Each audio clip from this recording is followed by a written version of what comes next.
अस्सलाम वालेकुम। आप सबको एक मरतबा फिर से MS तालीम में वेलकम करता हूँ। जैसा कि आप जानते हैं कि कल मॉडल पेपर जो है वो अपलोड हो चुका है साल 2025 का। तो इसकी आंसर की अभी एक उस पे नज़र डाल देते हैं, देखते हैं इसकी आंसर की किस तरह से सॉल्व होती है। Board of intermediate education Karachi, according to reduce syllabus.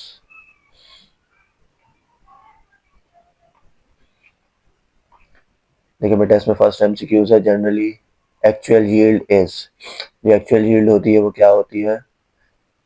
Less than theoretical yield. Theoretical के मुकाबले में जो एक्चुअल यील्ड होती है वो कम ही होती है। सेकंड MCQs है maximum number of molecule present in the following sample of gas. भाई इस तरह का सवाल अगर कभी भी पेपर के अंदर आए तो उसमें आपने ये देखना है कि चारों ऑप्शंस के अंदर आपके पास 100 ग्राम्स है और डिफरेंट गैसेस इसके अंदर दी हुई हैं। फर्स्ट ऑक्सीजन है, फिर मीथेन है, कार्बन डाइऑक्साइड है और साथ में आपके पास क्लोरीन का मॉलिक्यूल आपको नजर आ रहा है। तो सबसे कम इसके अंदर आपने ये देखना है कि मॉलिक्यूलर मास जो है वो किस गैस का है। तो सबसे कम मॉलिक्यूलर मास होता है CH4 का। इन चारों में अगर कंपैरिजन किया जाए तो चूंकि मॉलिक्यूलर मास कम है, लिहाजा जो इसका फार्मूला होता है mass divided by molar mass multiply by Avogadro's number.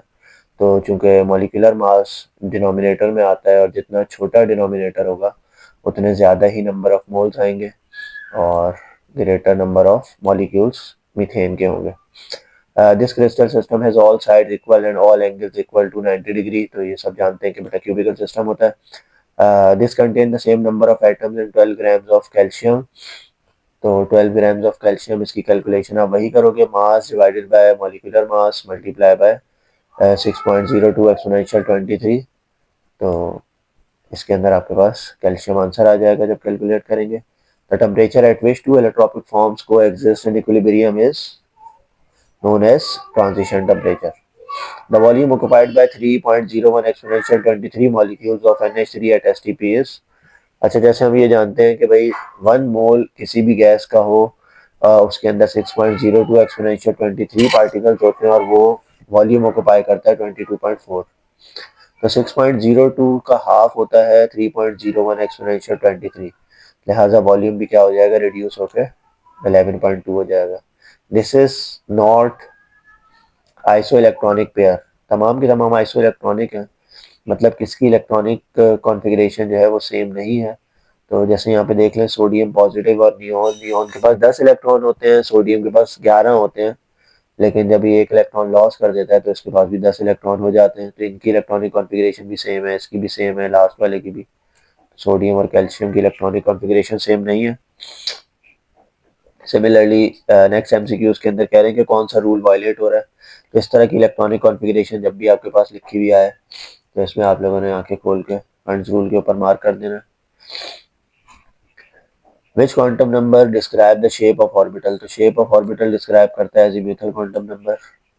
This possesses weakest London forces. तो स्मॉलर साइज जिस मॉलिक्यूल का होगा वो उसके अंदर ग्रेटर डिस्पर्जन फोर्सेस होंगी। So answer will be F2। Quantum number values for 3s orbital. भाई ये जो 3 होता है कोफिशिएंट में, ये बताता है प्रिंसिपल क्वांटम नंबर को और S बताएगा आपको अजीमुथल क्वांटम नंबर। n की वैल्यू 3 है, l की value 0, last one is the right answer. The colloidal solution of liquid into liquid is known as emulsion. Liquid can form convex meniscus in a narrow glass tube when। अच्छा, इस सूरत हाल के अंदर आपके पास 4 option दिए हुए, इसमें better option कौन सा है? लिक्विड जो है वो कॉन्वेक्स मिनिस्कस, कॉन्वेक्स मिनिस्कस जो होती है वो अपर साइड के ऊपर हो रही होती है, थोड़ी सी उभरी हुई होती है, ऊपर की तरफ होती है। तो कॉन्वेक्स मिनिस्कस किसकी होगी? जब कोहेसिव फोर्सेस ग्रेटर होती हैं एडहेसिव फोर्सेस के मुकाबले में, तो उसके अंदर कॉन्वेक्स मिनिस्कस बनती है। Line spectrum is serve as a fingerprint of. तो ये है एलिमेंट की पहचान करने के लिए लाइन स्पेक्ट्रम का सहारा लिया जाता है, उससे ये पता चलता है। Hydrogen bond is not found in. जब आप हाइड्रोजन बॉन्डिंग की डेफिनेशन पढ़ते हैं तो उसके अंदर यही आता है कि जो हाईली इलेक्ट्रोनेगेटिव एलिमेंट है, नाइट्रोजन है, फ्लोरीन है, ऑक्सीजन है, तो उसमें हाइड्रोजन बॉन्डिंग होगी, इसमें भी होगी, NH3 में भी होगी, H2O में भी। लेकिन CH4 के अंदर हाइड्रोजन बॉन्डिंग नहीं है। The diffusion rate of C3H8 and carbon dioxide are same because. इसका अगर मॉलिक्यूलर मास निकालेंगे C3H8 का भी 44 आएगा, कार्बन डाइऑक्साइड का भी 44 आएगा। लिहाजा चूंकि मॉलिक्यूलर मास दोनों का सेम है इसीलिए रेट ऑफ डिफ्यूजन भी दोनों का सेम होगा। According to Raoult's law the relative lowering of vapour pressure depends on mole fraction of solute. तो बेटा इसमें ये राइट आंसर है हमारा। उम्मीद है कि ये आंसर की आप लोगों के लिए हेल्पफुल साबित होगी। किसी भी किस्म का कोई प्रॉब्लम हो तो इसमें आप डिस्कस कर सकते हैं। अल्लाह हाफिज़।